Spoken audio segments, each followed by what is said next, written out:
What's going on, you guys? It is Kojin here, and today we're going to be talking about Swordsman. This is the new class that was released in KLT probably about a month ago now. I'm a little late to the party. I know. I just had so much stuff that I was working on. So today we're just going to go ahead and kind of break down a little bit about what makes this class special and what you can expect from this class overall. So I'm gonna go ahead and we're gonna get right into the patch notes. We're just gonna kind of go through and read, and I'm just gonna give kind of like my opinion on it. Overall, I think that from all the gameplay that I've seen, that this class actually has a lot of potential. I've seen some new damage charts come out too. Some people are saying that this class in itself is a bit strong too. So overall, you'll find yourself really enjoying this class in general when it first comes out. But typically in LaTale, classes come out first and they're typically very strong. This will be a case where it will be pretty strong on release, and I'm sure over time it will get modified or classes will be brought up to the standard of Swordsman. So let's go ahead and let's read a little bit of what KLT has dropped for us here. New job, a new class, Swordsman,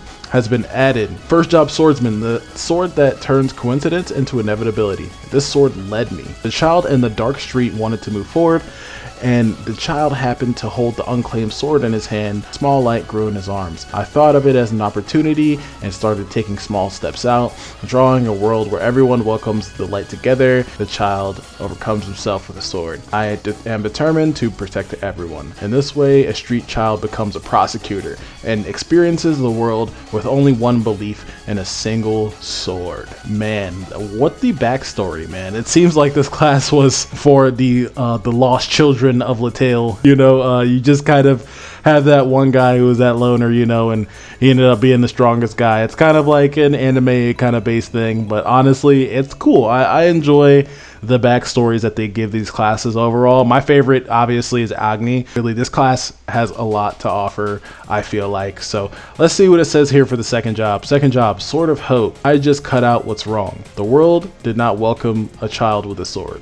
Yet the child always found something to do in the world, and each time he cut down what was wrong. Just as the sword has given him hope, he wanted to spread hope to the world with his sword. So the child musters up his courage to start walking again. Until now, I believed in the sword. Now I want to go beyond that and become a guest who walks the world with a sword. Really interesting that instead of like them giving you like this whole shebang about the skills that you get, they kind of just give you backstory in this version of the game, which is honestly very interesting. Third job, the sword that cuts negativity. I will cut down anything that stands in my way. The streets are still chaotic and the world is in chaos. A child who gave himself up to such a world, constantly looking for things that were wrong and cut them down. As a result of my efforts to not regret the time I believed in the sword and held on to hope. The inspector goes beyond Swordsman and reaches a new level. The one that has been awakened to the extreme of the sword saint. That didn't make any difference. There is so much to uncover in this world, so we just have to keep walking around and keep moving forward. Just like when I held a sword in my hand the first time. Interesting. And then the awakened sword saint. This world sword for everyone. Obviously the translations are going to be a little bit off, so excuse me if it seems a little bit off in general. Now I know what to do with the sword. Every time I cut through the darkness that covered the world, a truth I didn't know came out. As I faced the truth, the light I held as a child, felt anxious that it might disappear someday, but Jeomsung overcame all of his trials only with his faith in the sword. It became even stronger than the name of the awakening. He who still vows to be the sword of the world for all. So the black sword continued along the path of light, trying to pave the way for destiny. Alright, so it looks like we're starting to see a little bit of the visuals here. The Inspector series is a physical series occupation group that uses meteor swords as weapons. So their weapon is called the meteor sword. Look at the animations to the awakened job thing here. It is so cool, and I love that little moon there. So I'm guessing that this is its idle stance. You know how every class has like their little not AFK stance? That's pretty much what this is here. Looks really interesting in general. New job system, the belief gauge. Okay, so let's see what it says about it. Inspection uses the profession specific gauge, belief gauge, instead of SP. So instead of SP, it looks like we have this little node gauge here down here that looks like it's honestly very, very interesting. The belief gauge is charged when you use a drawing skill and consume when you use a lead skill. So I'm sure that there's probably two different kinds of skills. There's one that probably you use that's special, and then there's probably one that you'll use for the other skills, probably use like AP or something along those lines. Some skills probably might not use anything at all. But the drawing skill. Okay, let's see the drawing skill. This skill is charged while the skill is pressed and is activated when it is fully charged or when you release the skill buttons. Oh, this class has like hold buttons. Okay, interesting. So like, instead of you just constantly pressing different buttons, it looks like there's going to be a lot of hold skills with this class. And I'm guessing that, you know, the charge is up, it releases some big damage at the end whenever you get finished. It looks like that's the auto attacking skill. So that honestly looks pretty neat, to be honest with you. The amount of faith recovered and damage increases depending on the charge time. So it looks like the more that you charge up, the more damage that you'll do in time with this skill. Some drawing skills have additional effects that will only occur when the charging is complete. Interesting. So like, for example, here, as you can see, as it's charging up, at the end, after it's done, it actually releases like this big burst skill from what it kind of seems like. The charge gauge has an option to always be visible for position movement. Not too sure what that means. So I'm guessing like probably while you're moving, you might still be able to charge depending on what skills you use. So that's overall pretty interesting. Next up, we've got the lead skills. Using any meteor sword skill, including the awakening and legend, you can cancel the skill and use lead skill sword by consuming faith. Interesting. So literally, if I'm mid legend skill, I can cancel out of that skill and use, I'm guessing that this is the lead sword skill, which consumes faith, which is, from what I am understanding, probably is this specific gauge, the belief gauge that we have. So that's relatively interesting. Next up, we've got Moon Halo. When you hit an enemy with a drawing skill, a mark is applied to the enemy. Enemies with a mark will receive an additional damage for every second for 10 seconds. So it looks like it's giving it some DOT in general. The DOT obviously looks a lot weaker than the actual damage that you'll do overall. It looks like it's about a third of the damage that you'll be doing from your actual damage skills. But in general, using the skill Moon Halo, you'll have little additional DOT, which is very interesting that they're starting to bring that back in itself. A lot of classes used to have DOT, but now it's all additional hits and bleed. This will probably be the first time in a while that we'll see a class that actually has some DOT in this form. Next up, we have the Moon. When you hit a marked enemy with the lead skill, additional damage is inflicted immediately 10 times. So they do also have a bleed here. It looks like specifically on the skill the Moon. It looks like it's going to have bleed, DOT, and charge up skills that can cancel your legend skills in general. So it looks like a lot of these like things that might happen to other classes, this class kind of has all in one. Next up, we have lead sword layer.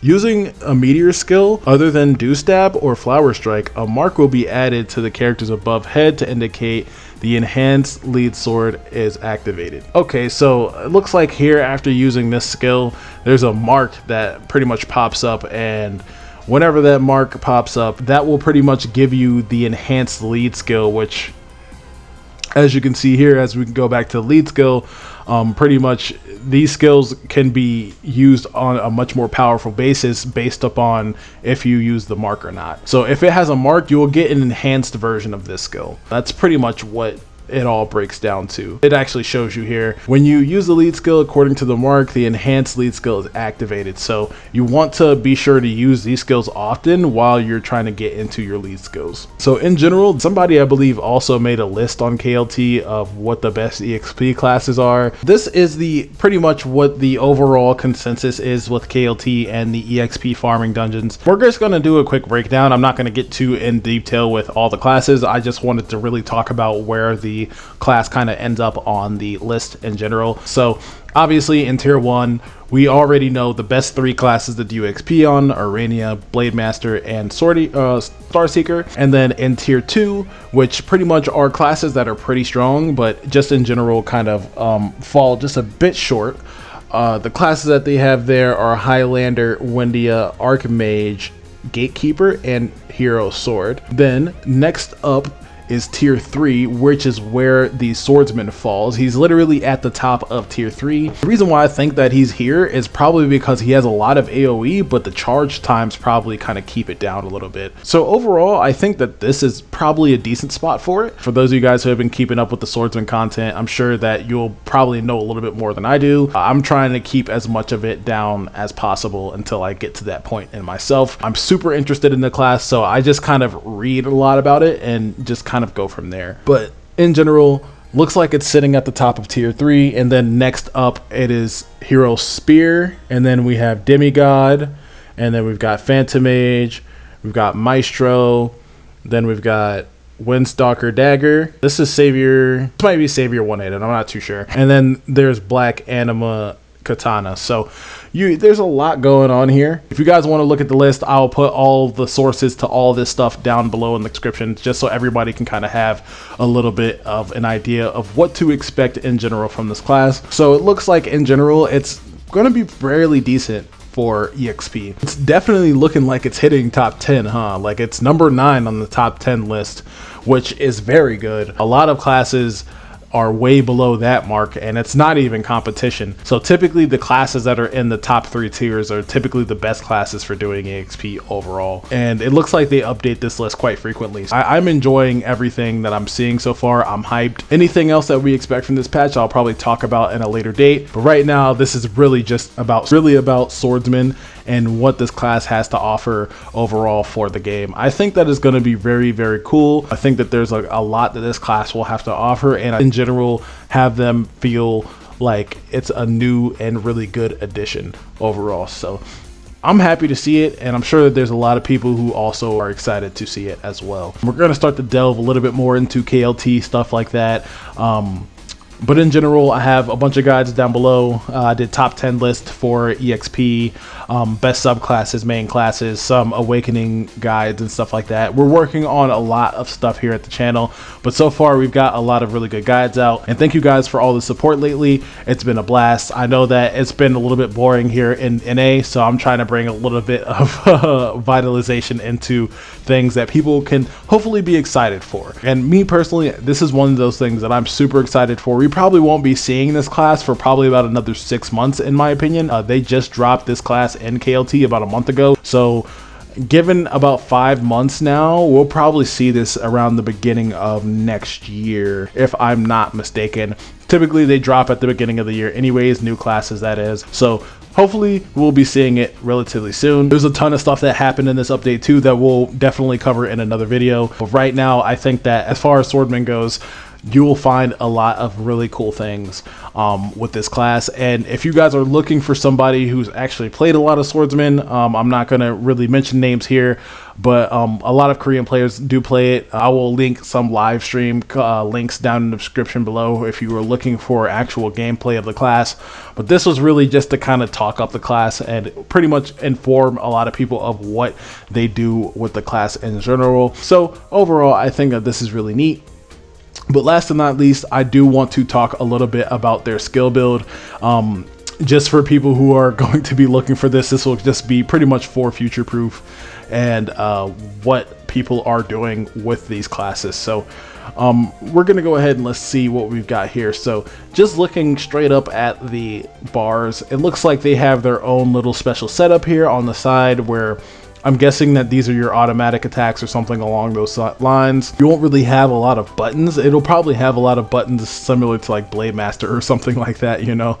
But in general, this will pretty much be everything that you're looking for when you think of a swordsman build when the time comes. I'm not going to read all of this stuff here. I will just slowly scroll through, and you guys who are interested into it, this will pretty much be the build that you will be looking for in general. But like I said, it looks like it's very similar to a lot of these other main classes, so not too much to expect differently from there besides overall class mechanics, which learning that you can cancel a lot of skills using this class is something that's going to be very, very, very interesting to see going forward. But thank you guys for watching, and again, I will see you on the next one. Peace.